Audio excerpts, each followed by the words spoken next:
Novembre 2006, sommet historique à Pékin. Pour la première fois de son histoire, la Chine accueille l'Afrique à bras ouverts. Bouteflika, le président algérien, Moubarak, l'Égyptien, Thabo Mbeki, le Sud-Africain, Wade, le Sénégalais, Omar Bongo, 48 chefs d'État africains sur les 53 du continent ont fait le déplacement. Ce jour-là, l'objectif de la Chine est clair. Dans ce sommet à huis clos, loin du regard occidental, elle propose à l'Afrique de sceller une puissante alliance, de l'investissement chinois contre les richesses du continent noir. Pour vaincre les dernières résistances, les Chinois ont brandi les principes de non-ingérence et multiplié les marques de respect aux chefs d'État africains, reçus comme Denis Sassou Nguesso, le président du Congo, à l'égal des plus grands chefs d'État occidentaux.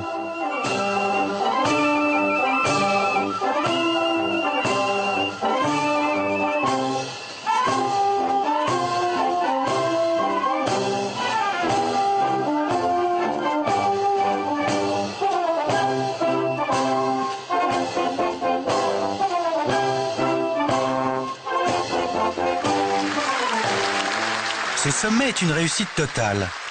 La Chine a promis d'investir 20 milliards de dollars en Afrique en 3 ans et a promis de faire passer le commerce bilatéral de 50 à 100 milliards de dollars avant 2010.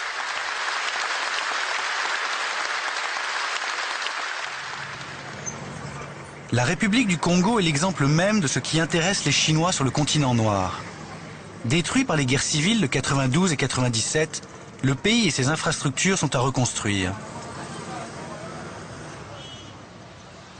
Situé dans le bassin du fleuve Congo, qui abrite la deuxième forêt primaire au monde après l'Amazonie, le Congo est un pays riche, en bois, en pétrole, en minerais. Mettre la main sur le pétrole africain, la ressource la plus convoitée au monde, sera long et difficile pour la Chine. À l'image de la connivence entre Christophe de Margerie, le patron de Total, et de Denis Sassou Nguesso, le président congolais, les compagnies occidentales sont bien implantées et elles ne seront pas faciles à déloger. Alors, en attendant, les entreprises d'État chinoises ont choisi d'occuper d'autres terrains. Encouragées par les tournées africaines du Premier ministre Wen Jiabao, elles gagnent des centaines d'appels d'offres en Afrique.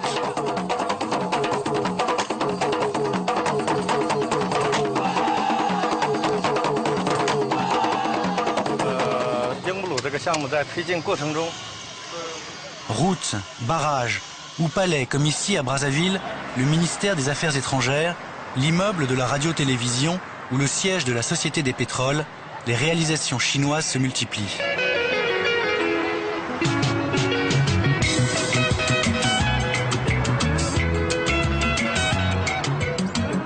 Claude Alphonse Nsilou est le ministre de l'Urbanisme et du Logement.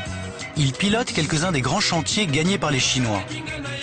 Aujourd'hui, il nous emmène à Bakongo, un quartier populaire qui va céder la place à de coquettes villas et à une population choisie.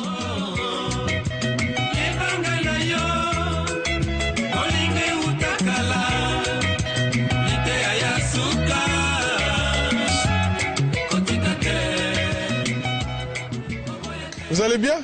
Ça va? Oh. Ça va? Vous aussi êtes là, oui, oui. Bonjour, ça va? Ah, ça va. Oh, ni hao. Ni hao. Ni hao, ouais, ouais. Alors, ça va, là, la jeunesse? Ayao, ayao. Vous voyez, c'est des Congolais qui montent, hein, et avec un seul encadreur.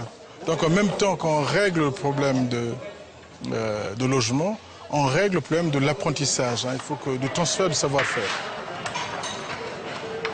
Il est où le Chinois qui est là? Appelez le Chinois. Il est où? Il est où? Ah, qu'il monte? Il est où? Voilà. Ok, ni hao, bonjour. L'ancien quartier habité que nous exproprions, nous rasons, on a un terrain nu. Après le terrain nu, on commence les fouilles, voilà la maison qui est en train de couverte, et puis voilà, jusqu'à cette étape-là. C'est ce que vous avez dit tout à l'heure. Voilà. Bonjour. Bonjour. Ni hao. Ni hao. Oui, je parle même chinois. Ni hao.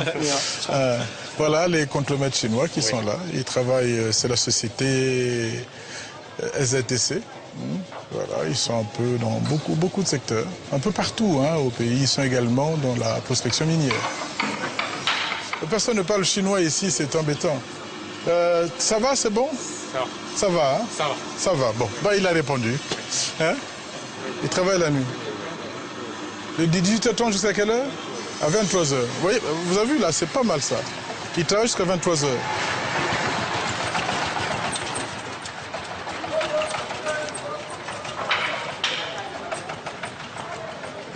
Reconstruire un pays, c'est pas évident, mais enfin, il faut beaucoup de patience. Hein. Nous, le plus important, c'est montrer le chemin. Dire que c'est possible, que la pauvreté n'est pas une fatalité. Que moderniser nos villes, c'est possible. C'est surtout ça qui m'intéresse là-dedans. Hein. Montrer que non, on peut faire comme les autres. On peut transformer notre tissu urbain, on peut transformer notre cadre de vie. Celui qui nous accompagne, c'est bon. Celui qui ne nous accompagne pas, bon. C'est dommage, on verra ça après. Le plus important pour nous, c'est développer le pays. Peu importe avec quel partenaire. Ni hao. C'est le chef de chantier. Hein? Je passe le chef de chantier ici. Tu lui dis en chinois. Non, c'est... Oui, ni hao. C'est une Congolaise qui parle chinois qui est dans un chantier pour leur dire qu'on va faire un tour là-bas. Hein? 他现在在我们的工地上，啊。On y va là maintenant. Ok. Ok, c'est sûr. 啊，不能可以。C'est sûr, c'est merci.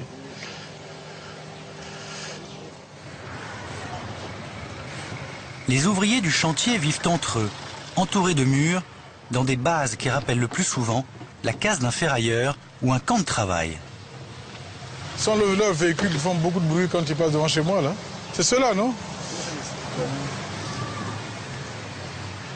Voilà comment, dans quelles conditions ils vivent en fait. Hein, dans quelles conditions. Ils ne sont pas compliqués, ils vivent dans le quartier. Hein, c'est ça non, l'avantage avec les Chinois. Ils vivent avec vous dans le quartier. Ils s'intègrent très facilement.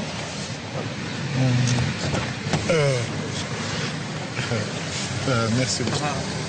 Merci.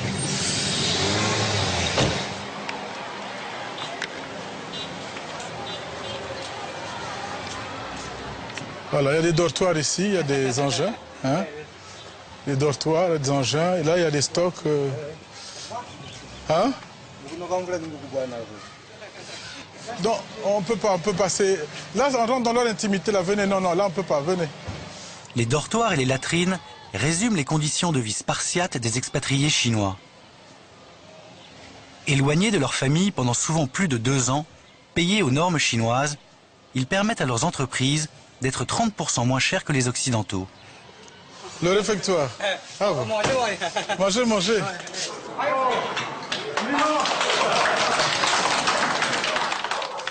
Mais ça, c'est une base. Il y a plusieurs bases comme ça dans le pays. Et ça, c'est la base juste pour le chantier qu'on a Pour le chantier et puis d'autres chantiers, parce qu'ici, ils peuvent garer certains matériels, ainsi de suite. Là, il y a, je crois que c'est du matériel du camp Clairon qui est là également. Hein, les engins. Voilà. OK. Ben, on va partir. Hein, on va partir. Il y a plusieurs sites comme ça, un peu partout dans la ville déjà. Et dans le pays, ils ont plusieurs sites comme ça, où il y a du matériel lourd. Hein, lourd. C'est que vous sentez que les gens sont là pour longtemps. Hein, ils sont là pour longtemps. Ce qui fait qu'au niveau des coûts, ils ont la possibilité de trouver des coûts intéressants, d'être plus compétitifs en fait. Le réseau de Brazzaville, ce sont des Chinois qui vont faire. C'est eux qui vont développer l'usine d'eau de Njiri. Et puis s'occuper également du réseau de distribution dans la ville de Brazzaville. Il y a des gros chantiers. J'aimerais bien voir aussi la France à côté de ça, dans ces chantiers. OK. Hein? Alors, OK, c'est ça. Allez, au revoir.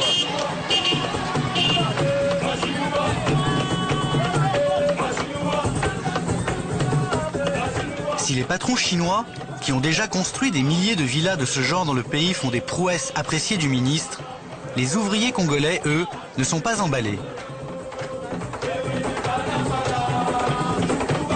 Vous pouvez nous montrer un petit peu le restaurant?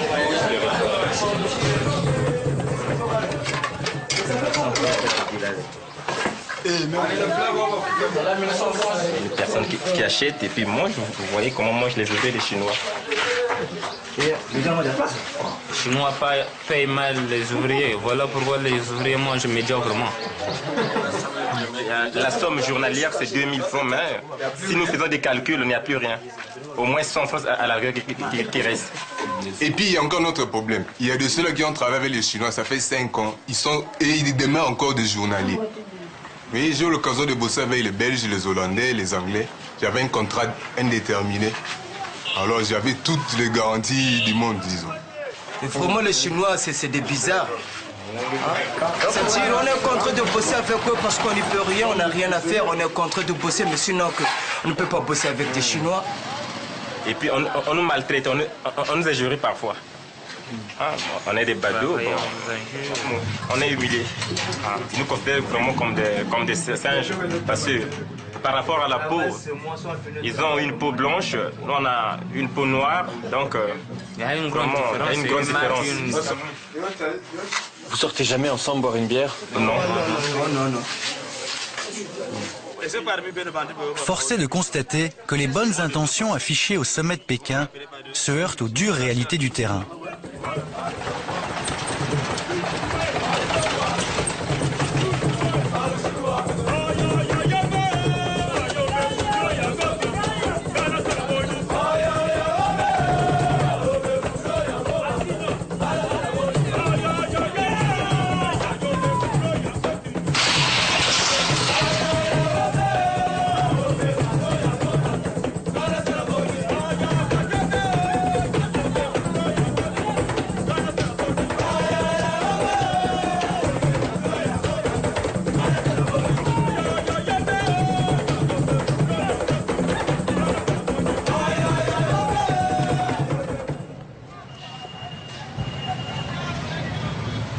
Il n'y a pas que les grandes entreprises d'État chinoises qui s'implantent en Afrique. Il y a aussi des aventuriers, des colons. Jessica Ye est arrivée au Congo en avril 2000.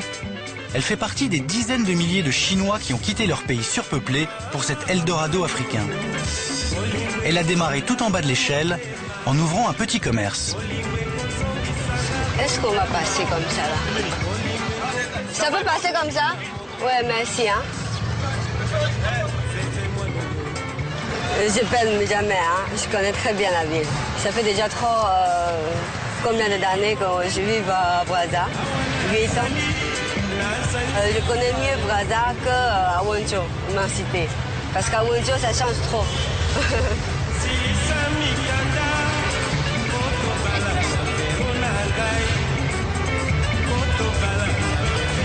Voilà.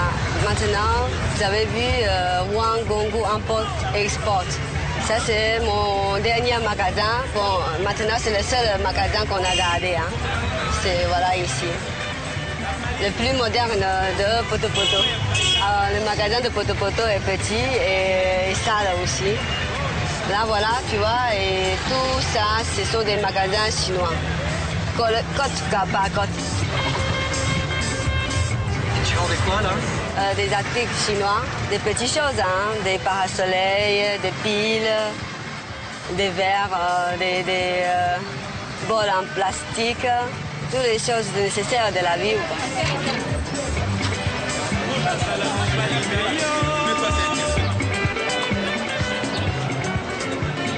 Ouais, Papa Gabi, il est là? Ok, tu le salues, hein? Ouais, ça fait longtemps, hein? Comment allez-vous, ça va? Ouais. Jessica a possédé jusqu'à 7 boutiques à Brazzaville qu'elle a pour la plupart revendues. Avant de monter cet atelier, elle a beaucoup hésité. Les idées ne manquaient pas. Là, c'est grâce à mon beau-frère qui est venu de la Chine. Il est venu visiter au Congo et puis pour voir qu'est-ce qu'il veut faire ici.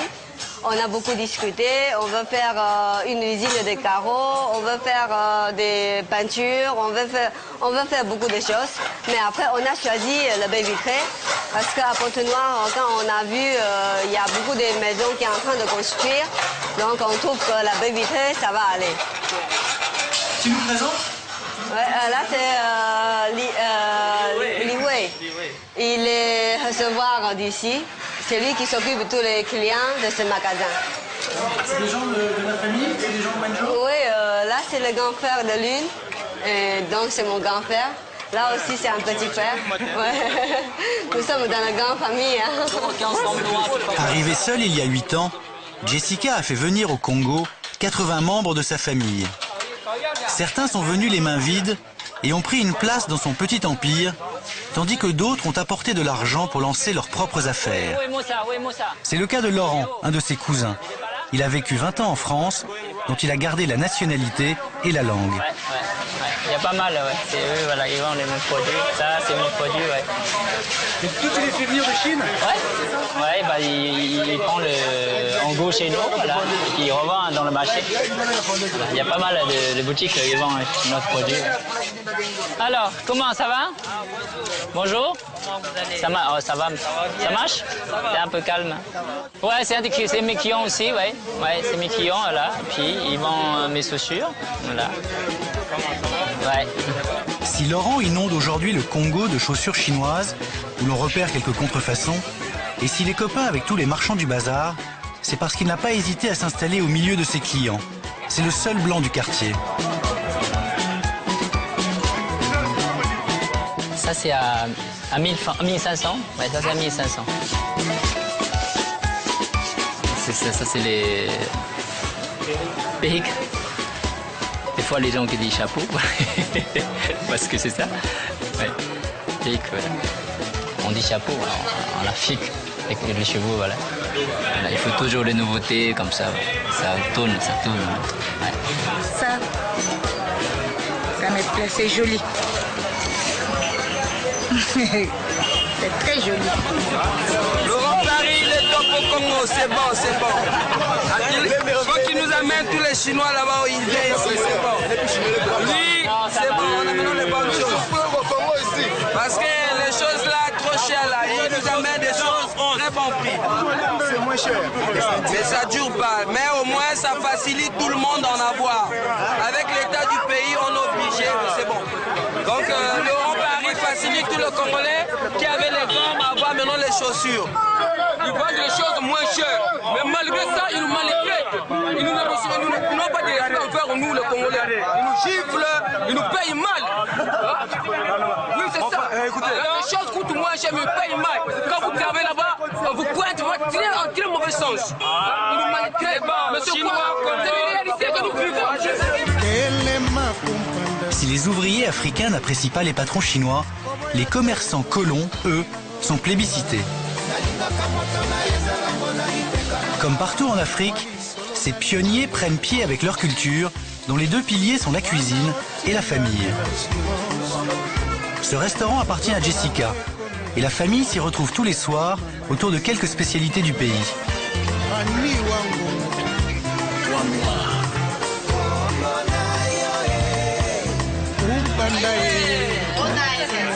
Seule concession à la francophonie, il trinque au vin rouge.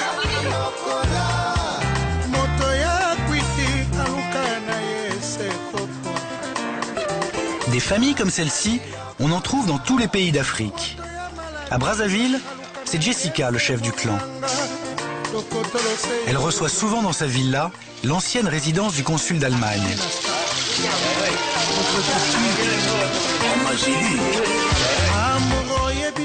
Je suis arrivée d'abord à Libreville. Il y avait un jour, j'étais au magasin de ma soeur, un client de Gongou, qui vient de Gongou, il est venu, il dit « Ah, je suis congolaise, et là-bas il y avait la guerre, et maintenant la guerre est finie, et ceci. » Et tout d'un coup ça m'a tiré. J'ai dit « Ah, il y a un pays comme ça, comme je suis née dans un pays qui est, comment dire, la paix. Et je veux vraiment découvrir où la ville qui a détruit par la guerre et comment. Donc avec cette curieuse, je suis venue ici. Et puis quand je suis venue, j'ai trouvé le deuxième jour Philippe. Pour tes parents, comment je peux gagner? Pour les parents de ma femme. Je ne peux pas gagner. Je n'ose pas gagner.